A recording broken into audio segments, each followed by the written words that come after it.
After visiting communities all over the world, we really found a need, not so much for handouts, as has been kind of the trend in development work, but to help people grasp at the ideas that they have, help them bring their creativity to the forefront and empower them to use their own skills in order to become self-sustaining.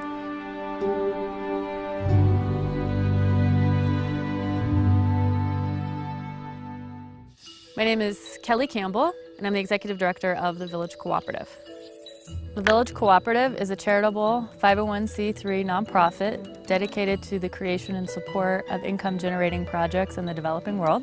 So we work on projects such as microfinancing, fair trade. We work a lot with women's co-ops and women's empowerment. A lot of this is in small business development. Every women's group we meet has a skill set, or they have a product. They have some idea of something that they want to do to make money. And what's lacking are the physical structures and institutions that they can actually go to and get the funding they need to make that a reality. And so that's where the Village Cooperative steps in.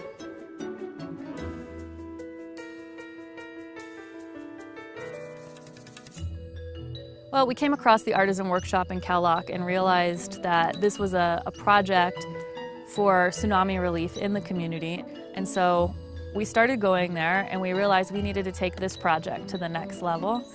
We worked in partnership with the mayor of the town and got a building secured, a building that was already being built but not being used, and provided all the funding for industrial sewing machines and binding equipment and leather cutting machines so that this group could really start to make fair trade product that would bring in money for them and their families.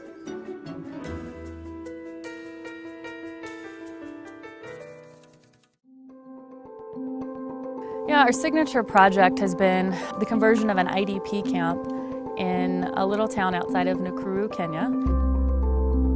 It started with 1,400 people living under one tarp in 2009, and we partnered with the Lake Nakuru Lodge to come together and try to find a way to get people out of this tarp and into transitional tents and then eventually into a real eco-village.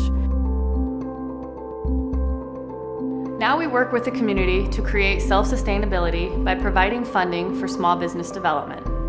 The next step they've asked us to partner with them on is creating a medical clinic, which we just opened in 2011, and we'll be partnering with the community on helping to make this a self-sustainable endeavor as well.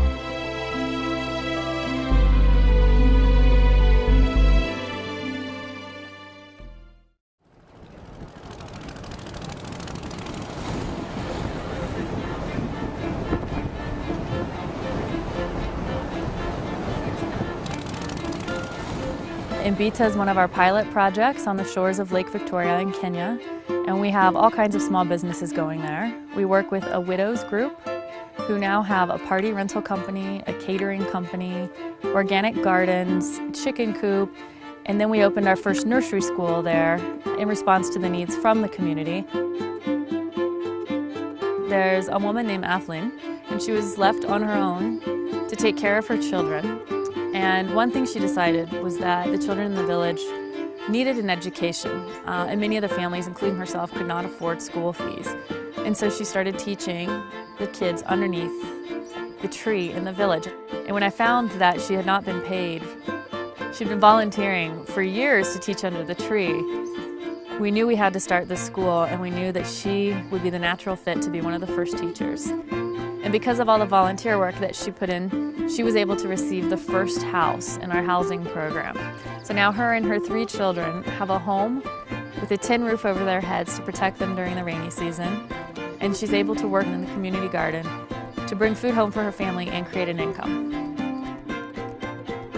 I guess the way I envision it is that all the communities we work in, not just in Kenya, but also in Haiti and Guatemala and Thailand and India, that we can really do this type of thing around the world in all the partnerships that we work with and really empower, especially women, to have a voice. Nobody can say no. When Jesus say yes, nobody can say no. Nobody can say no. Nobody can say no. Nobody can say no.